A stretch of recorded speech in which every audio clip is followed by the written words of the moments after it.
अस्सलाम वालेकुम dear student of 9th class. बेटा फिज़िक्स के आज जो रिवीजन लेक्चर में हम जो है चैप्टर नंबर 4 के लॉन्ग क्वेश्चन को रिवाइज़ करेंगे। एग्जामिनेशन पॉइंट ऑफ व्यू से चैप्टर नंबर 4 जो है काफ़ी ज़्यादा इंपॉर्टेंट है। इसमें से एक जो थ्योरी का क्वेश्चन है, जो लॉन्ग क्वेश्चन आपका बनता है, उसमें थ्योरी वाला पार्ट ज़रूर आता है। इस चैप्टर में जो है 4 से 5 जो इम्पोर्टेंट लॉन्ग क्वेश्चन है वो आज के हम लेक्चर के अंदर रिवाइज़ करेंगे। इन क्वेश्चंस को रिवाइज करने से पहले 2-3 बातें आपको मैं बता दूं कि एक तो क्वेश्चन आता है रेजोल्यूशन ऑफ फोर्स। ये पेपर में काफ़ी दफ़ा रिपीट हो चुका है, रिवाइज हो चुका है। दूसरा क्वेश्चन इसके साथ वाला ही टॉपिक है, इसका रिवर्स डिटर्मिनेशन ऑफ फोर्स। ये वाला क्वेश्चन भी काफ़ी दफ़ा पेपर में आ चुका है। तीसरा जो इम्पोर्टेंट क्वेश्चन जो है वो है कंडीशंस फॉर इक्विलिब्रियम। ये 3 मोस्ट इम्पॉर्टेंट क्वेश्चन हैं। इसके अलावा एक आपका जो है थिन प्लेन लेमना का सेंटर ऑफ ग्रेविटी फाइंड करने वाला क्वेश्चन, ये भी 1-2 दफ़ा पेपर में, एनुअल पेपर में आ चुका है। और लास्ट पे स्टेट्स ऑफ इक्विलिब्रियम है, उनको भी आपने अच्छे तरीके से करना है। अगर हम अपने फर्स्ट क्वेश्चन की तरफ जाएँ, क्वेश्चन आपको पेपर में आता है explain the resolution of force. Force की रेजोल्यूशन को आपने जो एक्सप्लेन करना है। सबसे पहले बेटा आप जो है इसकी स्टेट डेफिनेशन को जो है उसको लिखेंगे। डेफिनेशन अगर हम रेजोल्यूशन ऑफ फोर्स की देखते हैं, splitting up of force into two mutually perpendicular component is called the resolution of force.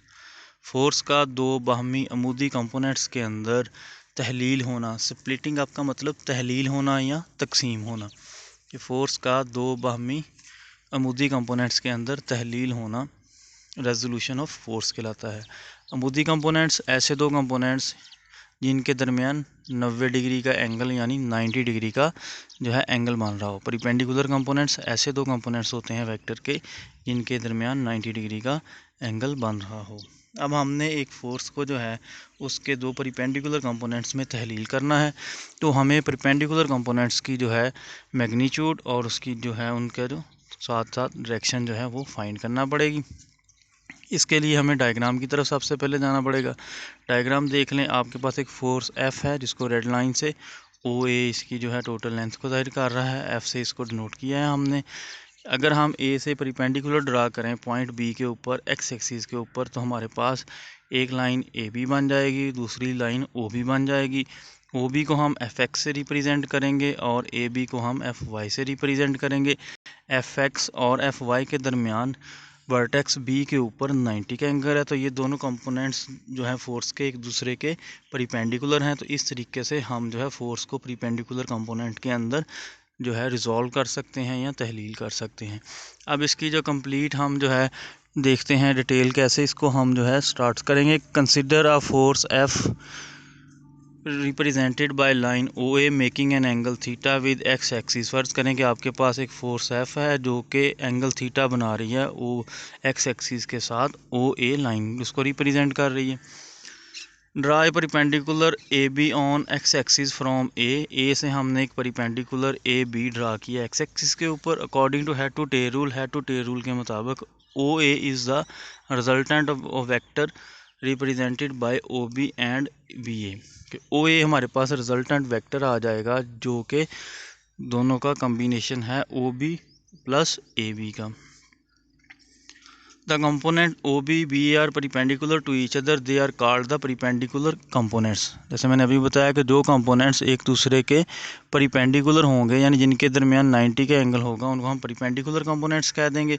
अब हमारे पास जो है इधर F के दो परपेंडिकुलर कंपोनेंट्स आ गए। OB represent the x component Fx, BA represent the y component Fy। Therefore equation 4.1 can be written as. अब हम इक्वेशन 4.1 को लिखेंगे F equal to F X plus F Y. ये हमारे पास इसकी जो है फोर्स की कंपोनेंट्स के अंदर इक्वेशन आ गई।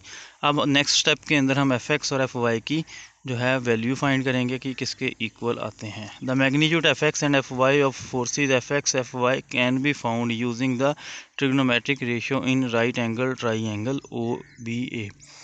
राइट एंगल ट्राइंगल की इक्वेशंस की मदद से ट्रिग्नोमेट्रिक इक्वेशन अगर हम देखें तो हमारे पास F X over F Y यानी कि बेस ओवर हाइपोटेनियस जो है कॉस थीटा के इक्वल आता है। तो F X over F Y equal है OB over O A equal to cos theta. तो अगर इसको हम रीअरेंज करें तो F X equal to F cos theta. तो ये एक्स कंपोनेंट जो है फोर्स का, उसकी वैल्यू हमारे पास एफ कॉस थीटा आ जाती है। अगर हम इसको अब दूसरा साइन थीटा को अगर देखें ट्रिग्नोमेट्रिक रेशियो के अंदर, आपकी बुक में ये टेबल भी है, वहाँ से भी उसके ऊपर जो है डायग्राम बनाकर इसको एक्सप्लेन किया है, आप देख सकते हैं। एफ वाई ओवर एफ यानी कि perpendicular over hypotenuse, B A over O A equal to sine theta. F Y आपका फिर रीअरेंज करने के बाद F Y equal to F sine theta आ जाएगा। तो ये आपके वाई कंपोनेंट की जो है वैल्यू आ जाएगी।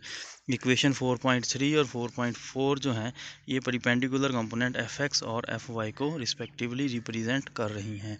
बेटा ये था रेजोल्यूशन ऑफ फोर्स। आपने ऐसे ही इसकी डेफिनेशन, उसके बाद कंसीडर से स्टार्ट करना है, डायग्राम बनाने के बाद इसको कम्प्लीटली डिस्क्राइब कर देना है और अच्छे तरीके से टॉपिक करना है। पेपर के हवाले से काफ़ी ज़्यादा इम्पॉर्टेंट है, बहुत दफ़ा ये रिपीट हो चुका है। सेकंड हमारे पास जो बेटा क्वेश्चन आ रहा है, how would you determine the force from its rectangular components. First question जो हमने अभी देखा उसके अंदर क्या था कि हमने रेजोल्यूशन ऑफ फोर्स की, यानी फोर्स को उसके कंपोनेंट में तहलील किया। अब हमने कंपोनेंट से फोर्स को जो है फाइंड करना, यानी कि उसी को रिवाइज करना है। जो क्वेश्चन अभी हमने जो रेजोल्यूशन की है इसका अब इन्वर्स किया जाएगा इसके अंदर। Consider F X and F Y are perpendicular component of force F. Diagram के अंदर देखें तो एफ एक्स और एफ वाई को हमने पी आर से, और जो है आपका एफ एक्स उसको जो है ओ पी से रिप्रेजेंट किया है। ये दो हमारे पास परिपेंडिकुलर कंपोनेंट्स हैं। These perpendicular components fx and fy are represented by line OP and PR respectively as shown in figure. According to head to tail rule, अब head to tail rule की अगर देखें तो OP हमारे पास फर्स्ट वेक्टर, इसके head को हमने जो है सेकंड वेक्टर PR हमारा उसकी टेल के साथ मिलाया है। अब एक वेक्टर हमारा रिजल्टेंट वेक्टर जो बन जाएगा, जो कि वेक्टर OP के टेल को वेक्टर PR के हेड के साथ मिलाएगा और उसको हम OR वेक्टर कहेंगे, वो हमारा रिजल्टेंट वेक्टर आएगा। तो O R equal to O P plus P R, thus O R will completely represent force F. अब जो हमारे पास फोर्स एफ है वो ओ आर के इक्वल है और एफ एक्स और एफ वाई उसके परिपेंडिकुलर कंपोनेंट्स हैं। तो हमने परिपेंडिकुलर कंपोनेंट्स की मदद से उस फोर्स को यहाँ पे डिटरमिन किया है। F equal to F X plus F Y, ये एफ जो है वेक्टर फॉर्म के अंदर है। हमने अब वेक्टर का जो है मैग्नीट्यूड, इस वेक्टर का कोई वेक्टर क्वांटिटी के अंदर दोनों चीज़ें फाइंड करना ज़रूरी है, वेक्टर का मैग्नीट्यूड भी और उसकी डायरेक्शन भी। तो हम मैग्नीट्यूड के लिए जो है ट्रिग्नोमेट्रिक एंगल को यूज़ करते हुए फार्मूला लगाएंगे, जो फिथागोरस थ्योरम के अंदर हमने देखा था। O R square equal to O P square plus P R square. O R हमारे पास एफ के इक्वल है, ओ पी जो है एफ एक्स स्केयर और फिर ओ पी आर स्केयर जो है एफ वाई स्केयर आ जाएगा। तो स्केयर को ख़त्म करने के लिए दोनों साइड के ऊपर हम अंडर रूट ले लेंगे। अंडर रूट लेने के बाद F equal to F X square plus F Y square under root.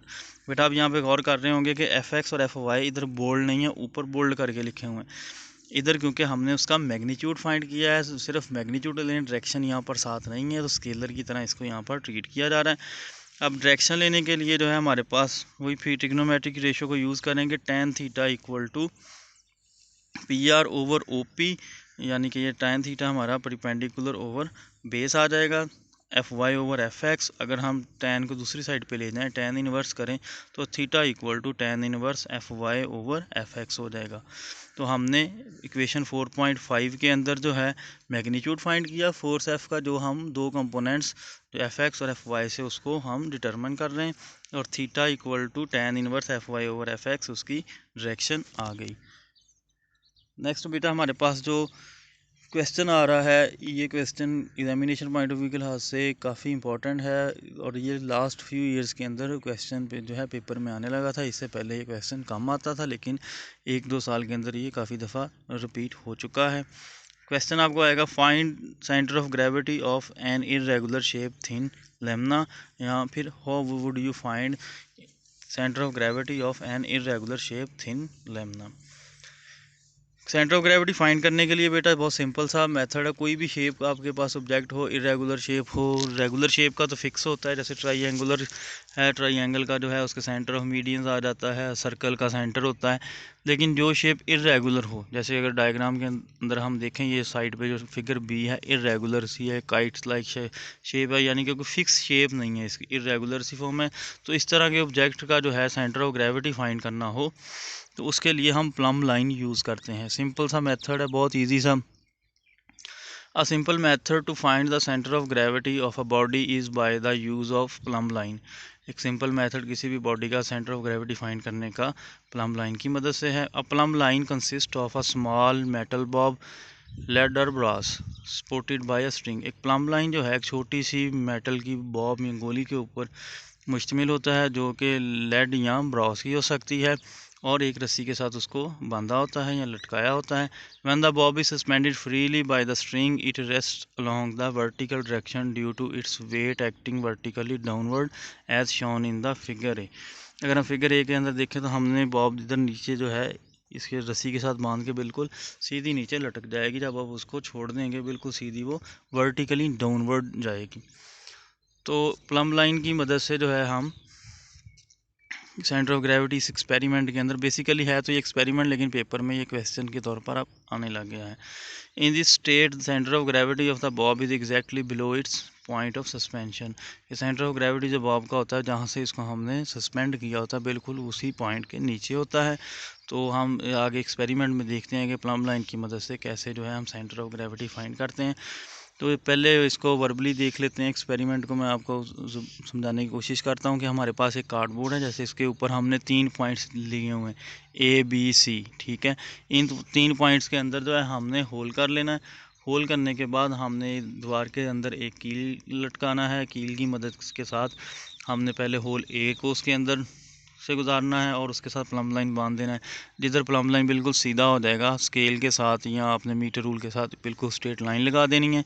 उसके बाद आप पॉइंट बी के होल में लेके जाएंगे, उसको होल की मदद से लटकाएंगे, वहाँ पर प्लम लाइन बांधने के बाद फिर आप वर्टिकली एक डाउनवर्ड जो बिल्कुल प्लम लाइन रेस्ट में हो जाएगा तो एक स्ट्रेट लाइन लगा देंगे। फिर आपने इसी तरीके से जो सी होल बनाया होगा तो उसको भी कील के साथ लटकाएंगे वहाँ से कार्डबोर्ड को। तो आप जो है उसके साथ सेंटर ऑफ ग्रेविटी जब लटकाया जाएगा या बांध के लटकाएंगे तो वो बिल्कुल सीधा वर्टिकली डाउनवर्ड हो जाएगा। तो हम एक तीसरी लाइन खींच देंगे। तो अब जब देखेंगे कि जो तीनों आपने लाइंस तीनों होल के अंदर जो है नेल के साथ अटैच करने के बाद प्लम लाइन के साथ मेजर की हैं, वो तीनों लाइंस एक ही पॉइंट के ऊपर आपस में इंटरसेक्ट कर रही हैं। तो वो जो पॉइंट होगा उसका कार्डबोर्ड का सेंटर ऑफ ग्रेविटी कहलाएगा। अब हम अपने एक्सपेरिमेंट की तरफ जाते हैं। Take an irregular piece of cardboard, make holes A, B and C as shown in figure B near its edge। कि कार्डबोर्ड लें, उसके अंदर 3 सुराख करें A, B और C पॉइंट के अंदर। तो A, B और C पॉइंट में सुराख करने के बाद fix a nail on wall, support the cardboard on the nail through one of the holes, let it be A। तो आपने फिक्स दीवार के साथ एक कील गाड़ देना है। फिर उसके ऊपर जो है कार्डबोर्ड को पहले सुराख के साथ, जो फ़र्ज़ करें हमारा ए सुराख नाम रखा हुआ है, उसको वहाँ पे लटका देना, so that cardboard can swing freely about A. इस तरीके से लटकाना है कि कार्डबोर्ड जो है ए के ऊपर इजीली उस पॉइंट से जो है मूव कर सके। The cardboard will come to rest with its centre of gravity just vertically below the nail. तो जब कार्डबोर्ड रेस्ट में आएगा तो उसका सेंटर ऑफ ग्रेविटी बिल्कुल नेल के उसके नीचे होगा। Vertical line from A can be located using a plumb line hung from the nail. फिर इस नेल के साथ हम जो है प्लम लाइन लटका कर वहाँ से बिल्कुल स्ट्रेट सीधी लाइन खींच सकते हैं। Mark the line on the cardboard behind the plum line. तो प्लम लाइन के पीछे हमने लाइन लगा देनी है। Repeat it by supporting the cardboard from whole B. फिर होल बी के ऊपर हमने जो है कार्डबोर्ड को लटका कर यही अमल लाइन लगाने वाला प्लम लाइन की मदद से रिपीट करना है। इसके बाद जो है the line from B will intersect at a point G. तो बी से जो है लाइन वो पॉइंट जी के ऊपर ए वाली लाइन को कैंसिल करेगी। Similarly draw another line from the hole C. फिर हमने होल सी से तीसरी लाइन लगानी है, ऐसे ही वो भी इसी पॉइंट जी के ऊपर आकर इंटरसेक्ट करेगी। नेक्स्ट जो है note that these line also pass through G. तो जिस लाइन जो है ये वाली लाइन वो भी जी के ऊपर से ही गुजरती है। It will be found that all the vertical line from holes A B and C have a common point G. ये तमाम वर्टिकल्स लाइन जो हमने होल ए बी सी से प्लम्ब लाइन लटकाते हुए खींची थी वो सब एक ही पॉइंट के ऊपर मिल रही हैं, जो उनका सेंटर ऑफ ग्रेविटी कहलाएगा। This common point G is the centre of gravity of the cardboard. तो ये एक सिंपल सा एक्सपेरिमेंट है, सिर्फ हमें प्लम्ब लाइन और कील की ज़रूरत है। हम जो है इरेगुलर शेप जो है कार्डबोर्ड हो या किसी भी मटेरियल की चीज़ हो उसका centre of gravity find out कर सकते हैं। नेक्स्ट जो बेटा हमारे पास जो है एक्सपेरिमेंट क्वेश्चन हमारा आ रहा है, define equilibrium, describe condition for equilibrium. ये भी काफ़ी ज़्यादा इंपॉर्टेंट क्वेश्चन है। मैंने लास्ट टाइम लेक्चर के अंदर आपको बताया था कि आपने इस क्वेश्चन को अटैम्प्ट करते हुए बड़ा ध्यान रखना है। Define equilibrium, describe condition for equilibrium. बाद का पेपर में आ रहा था define equilibrium, state conditions for equilibrium. तो बच्चे वहाँ पर जो है स्टेट जो है इक्विलिब्रियम की 3 स्टेट्स जो हैं उनको डिस्क्राइब कर आते हैं, लेकिन पूछा कंडीशन क्या होता है। तो बेटा ध्यान के साथ अगर कंडीशन का वर्ड आ जाए तो आपने इक्विलिब्रियम की कंडीशंस को ही डिस्क्राइब करना है। इन इक्विलिब्रियम की हमारे पास बेसिकली 2 कंडीशंस हैं, फर्स्ट कंडीशन और सेकंड कंडीशन। तो ध्यान रखना है कि आप क्वेश्चन को अच्छे तरीके से रीड आउट करके समझना है कि स्टेट्स पूछा गया है कि कंडीशन पूछा गया है। अब हम इस क्वेश्चन की तरफ आते हैं। Define equilibrium. तो सबसे पहले हम इक्विलिब्रियम की डेफिनेशन करते हैं। A body is said to be in equilibrium if no net force act on it. एक बॉडी जो है इक्विलिब्रियम में कहलाएगी अगर उसके ऊपर कोई भी फोर्स एक्ट ना कर रही हो, यानी कि टोटल जो फोर्स, नेट फोर्स जो उसकी हो वो ज़ीरो हो। बॉडी के ऊपर जितनी भी फोर्सेस एक्ट कर रही हैं उनका रिजल्टेंट ज़ीरो होना चाहिए, तो बॉडी इक्विलिब्रियम के अंदर होगी। जैसे दीवार के साथ आप तस्वीर लटका देते हैं, उसका वेट जो है डाउनवर्ड एक्ट कर रहा होता है और उसके जो रस्सी के अंदर टेंशन है वो अपवर्ड एक्ट कर रही है, तो दोनों इक्वल हो जाती हैं। यानी नेट फोर्स जो उस तस्वीर के ऊपर लग रही है या फ्रेम के ऊपर उसके लग रही है वो ज़ीरो, तो इसलिए वो इक्विलिब्रियम में रहेगी, स्टेबल रहेगी। अब हमारे पास फर्स्ट कंडीशन फॉर इक्विलिब्रियम हम देखते हैं। A body set to satisfy first condition for equilibrium if the resultant of all the forces acting on it is zero. एक बॉडी इक्विलिब्रियम की पहली कंडीशन को जो है पूरा कर रही होगी अगर उसके ऊपर जो फोर्सेस एक्ट कर रही हैं उन सब का रिजल्टेंट ज़ीरो हो। अगर एक कोई भी ऑब्जेक्ट है उसके ऊपर डिफरेंट जो है फोर्सेस एक्ट कर रही हैं, कुछ राइट साइड से, कुछ लेफ़्ट साइड से, या कुछ अपवर्ड या कुछ डाउनवर्ड, तो उन सब फोर्सेस का जो रिजल्टेंट जो है वो ज़ीरो होना चाहिए, तो बॉडी जो है इक्विलिब्रियम में होगी। Let N number of forces F1, F2, F3 and so on Fn are acting on the body such that. तो फ़र्ज़ करते हैं कि बॉडी के ऊपर n फोर्सेस, कोई भी नंबर ले लें, 10, 12, 15, जितनी भी n रिप्रेजेंट कर रहा है, पॉजिटिव इंटीजर होगा। तो F1, F2, F3 so on different forces हैं। तो इक्विलिब्रियम की फ़र्स्ट कंडीशन क्या कहती है? F1 plus F2 plus F3 so on plus Fn equal to zero, sigma F equal to zero. ये सिग्मा जो उल्टा साइन बेटा आपको नज़र आया सबमिशन के लिए है, यानी कि जितना भी फोर्सेस है उन सब का जो मजमुआ है वो ज़ीरो होना चाहिए। The symbol sigma is Greek letter called sigma used for submission. एक ग्रीक लेटर है जो कि सबमिशन के लिए हम यूज़ करते हैं। तो ये जो equation sigma F equal to zero है, इक्वेशन 4.9 इधर मेंशन की हुई, ये इक्विलिब्रियम की फ़र्स्ट कंडीशन कहलाती है।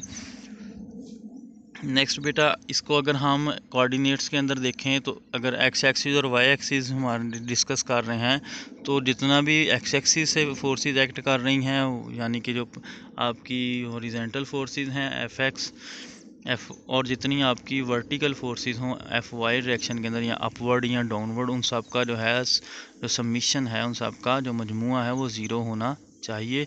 The first condition for equilibrium can also stand in terms of X and Y component of the forces acting on the body as F1x plus F2x plus F3x plus so on Fnx equal to zero.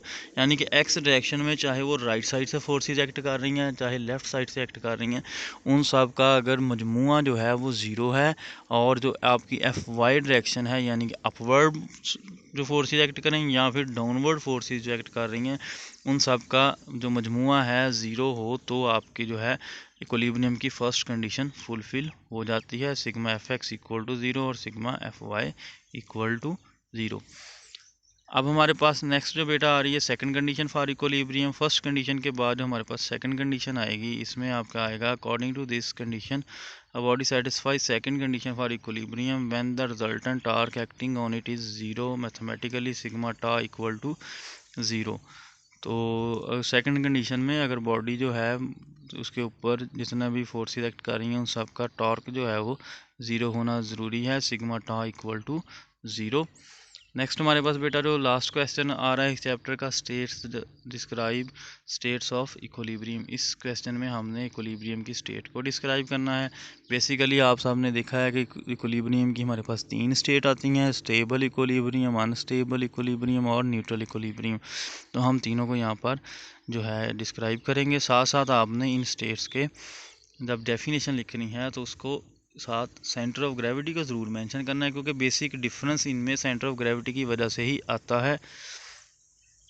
अगर हम इसकी first state को देखते हैं, stable equilibrium, a body said to be in stable equilibrium if after a slight tilt it return to its previous position.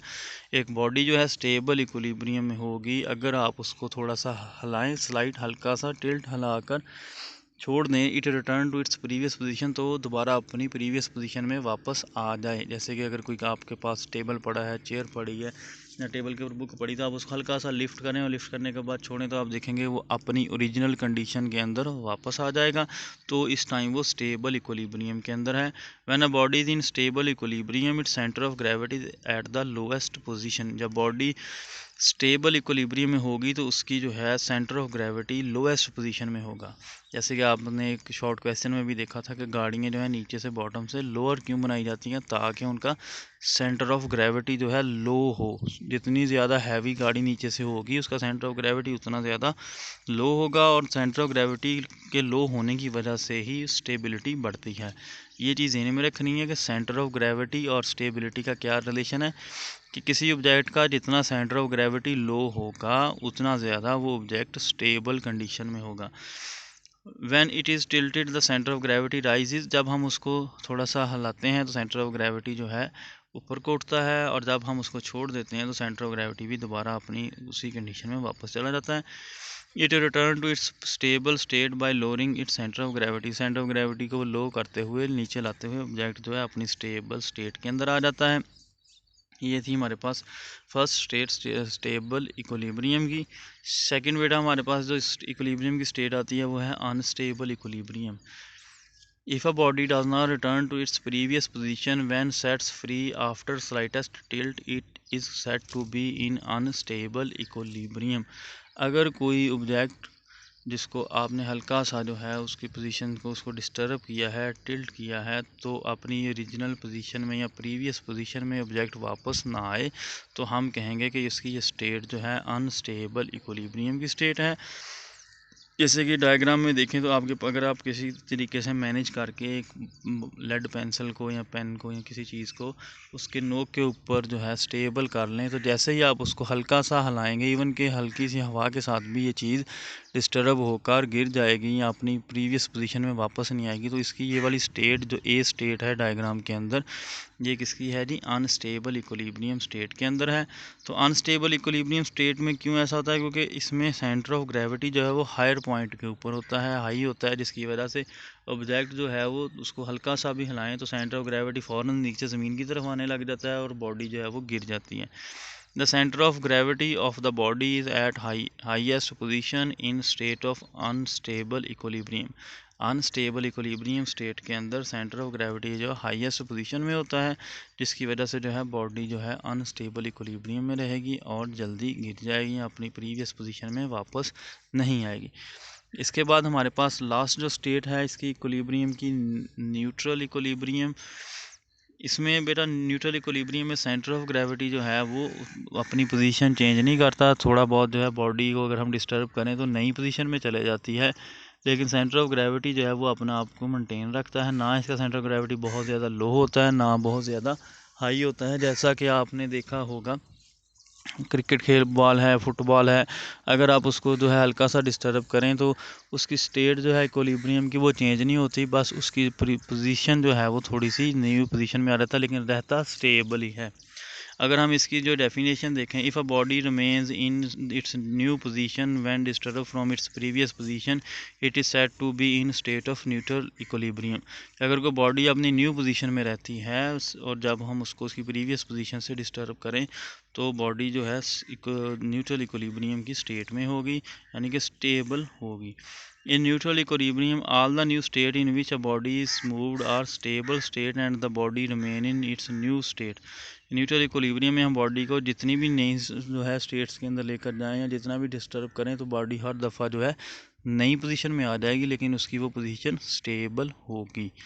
तो बेटा आपने आज के लेक्चर को अच्छे तरीके से देखना है। लॉन्ग क्वेश्चन आपको एक जो है इस चैप्टर में से थ्योरी के अंदर मस्ट आएगा।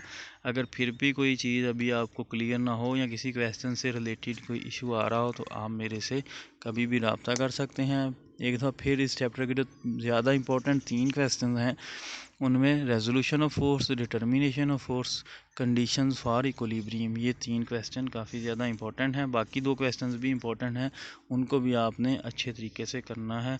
अल्लाह ताला आपको अपने हिफ्ज़ व ईमान में रखे। अल्लाह हाफिज़।